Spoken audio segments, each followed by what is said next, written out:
ಪಾರ್ಥ, ಹೇ ಕೆಂಗಣ್ಣಿನಿಂದ ಕೆಕ್ಕರಿಸಿ ನೋಡಿದ ನನ್ನ ಗೆಲ್ಲಲಾರೆ.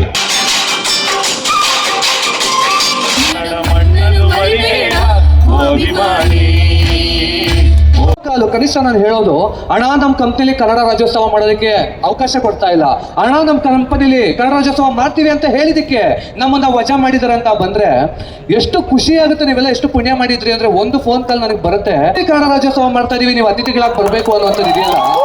ಎಲ್ಲರಿಗೂ ಜೊತೆಗೆ ಆಯೋಜಕರಿಗೆ ಎಲ್ಲರಿಗೂ ಜೋರಾಗಿ ನಾನು ಅಭಿನಂದನೆಗಳನ್ನ ತಿಳಿಸೋದಕ್ಕೆ ಇಷ್ಟಪಡ್ತೀನಿ.